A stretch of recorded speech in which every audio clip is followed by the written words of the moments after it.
안녕하세요. 타로 라비타입니다. 여행자님, 이번 주는 어떻게 보내셨나요? 이제 정말 완연한 겨울인가 봐요. 아침에 집을 나설 때 차가운 바람이 팔을 타고 올라 소름이 돋더라고요. 추운 날씨에 옷 따뜻하게 챙기시고 몸 상하지 않게 잘 살펴주세요. 오늘은 메이저 카드의 13번 죽음 카드에 대해 읽어보려고 해요. 이름부터 그림까지 불길하다는 느낌이 드는 카드입니다. 먼저 그림부터 볼게요. 이 카드를 보면 가운데 백마를 탄 해골 기사가 깃발을 들고 길을 가고 있습니다. 멀리서는 탑 사이에서 해가 떠오르고 있고 절벽 아래 강이 흐르고 죽은 황제가 바닥에 누워 있고 손을 모으고 선 교황, 주저앉아 고개를 돌린 여성과 꽃을 든 아이의 모습이 보입니다. 각 요소별로 한번 읽어볼게요. 먼저 가장 크게 눈에 띄는 건 역시 백마를 탄 해골기사죠. 그 자체가 죽음을 의미하고 있습니다. 죽음은 좌측에서 우측으로 다가오고 있고 그를 막을 것은 아무것도 없어 보입니다. 그것은 그를 태운 백마가 앞에 있는 인물들에 신경 쓰지 않고 다리를 움직이고 있는 것을 보고도 알 수 있죠. 또한 해골기사는 손에 장미가 그려진 검은 깃발을 들고 있습니다.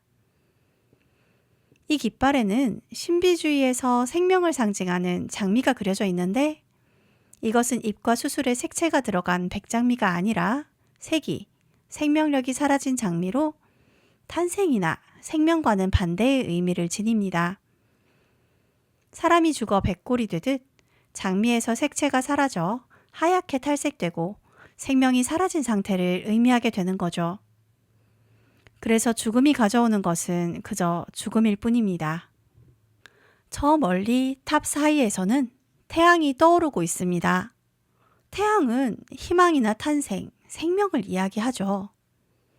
하지만 태양이 떠오르는 곳과 해골 기사가 있는 곳은 절벽으로 단절되어 분리되어 있습니다. 저 멀리에 생이 있고 이곳에는 죽음이 존재한다는 것을 대비해서 말해주고 있죠. 또한 물길이 흘러나오는 것에서도 알 수 있는 부분이 있습니다. 해가 떠오르는 탑 사이에서 흐르기 시작한 물길은 그림에서 관찰자와 가까운 곳에서 큰 물이 되어 흐릅니다.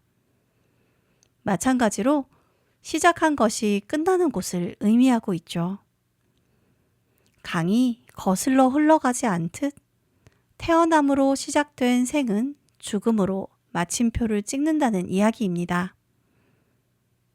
그렇기에 물길처럼 죽음은 되짚어가지 않고 어떤 것에 막히지도 않고 흘러갑니다. 죽음이 지나는 길에 황제는 죽어 있습니다. 세속적인 권세를 의미하는 왕관은 바닥에 떨어져 뒹굴고 있죠. 이것은 세속적인 권력은 모든 것을 끝내는 힘 앞에 가장 먼저 쓰러진다는 것을 의미해요. 정신적 지도자인 교황은 두 손을 모으고 죽음 앞에 서 있습니다.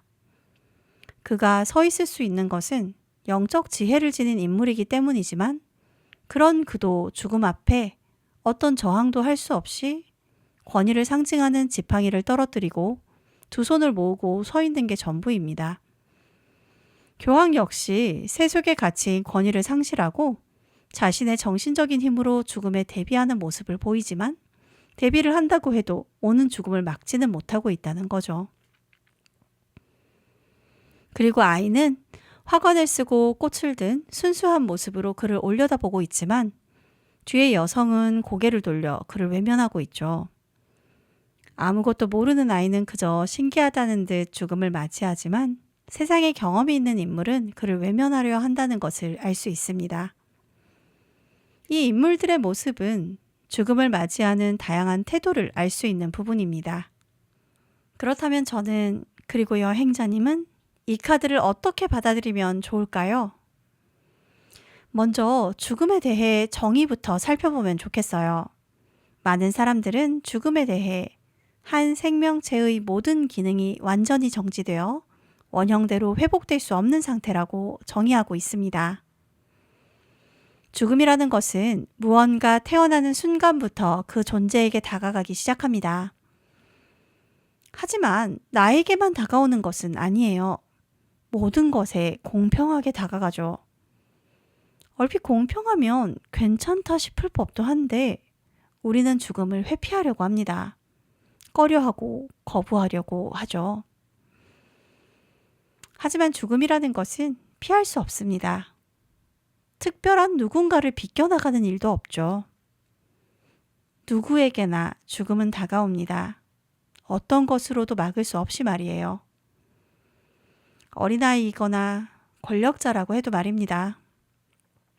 그렇게 다가오는 순간, 이 카드가 잡아낸 장면은 바로 그 죽음이 다가오는 순간입니다.